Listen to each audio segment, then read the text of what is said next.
መከራ ውስጥ እግዚአብሔር ግዴታ ያሳልፈሃል። አሜን ባትሉም በትሉም ግዴታ በዚህ ምድር ላይ ስለምንኖር እስከዛሬ ምንም ያልገጠማችሁ በቅርቡ ስለሚገጥማችሁ በዛ ውስጥ ግን ካልም መሆን ይጠበቅብሃል። ተረጋግተ እግዚአብሔርን እያመለክ መሄድ አለብን። እግዚአብሔርን ማምለክና ማገልገል ከምንም ጋር ሊገናኝብህ አይገባም። በከፍታም በዝቅታም ነገሮች ሲሆኑ ሳይሆኑም የሆኑትም በምክንያት ነው፣ ያልሆኑትም በምክንያት እንደሆነ እወቅ። ከእግዚአብሔር ዕውቀት ውጪ ባንተ ህይወት ላይ ሊሆን የሚችል ነገር የለም። ይሄንን ዕውቀት ይኑራችሁ። እግዚአብሔር ሳያቀው በኔ ህይወት የሚሆን ነገር የለም ብላችሁ መኑ። የለም፣ አይኖርም። አሜን በሉ እንጂ።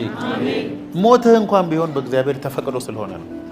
ከጸጉርህ አንዱ ያለ እግዚአብሔር ፈቃድ አትቆረጥ። አንዳንዶቻችንን በሆኑ ቴስቶች ነው አንገታችንን ይዞ ቁጭ አድርጎ ነው ያለው እግዚአብሔር። መጀመሪያ የሚያረጋግጠው የዘላለም ህይወት ነው። ማንኛውም የዘላለም ህይወትን የሚያሳጣህን ነገር እግዚአብሔር በመከልከል ሁሉ ይባርካል። ያን እኮ ሰካራም ነው ገንዘብ ሲያገኝ እንደ አብሾ የሚነሳበት አለ። ብር ሲያገኝ ባይዘ እንቅልፍ የሚያጣ ምን ላርገው ብሩን ካላጠፋ አብሮ ሊጠፋ የሚነሳ ብዙ ሰው እኮ አለ። ለዚህ ሰውዬ ብር መስጠት አያስፈልግም። መጀመሪያ ከአብሾ ይዳን።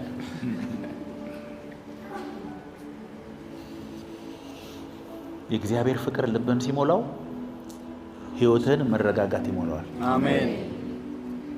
በመከራ ላይ መሳቅ ትጀምራለህ። አሜን።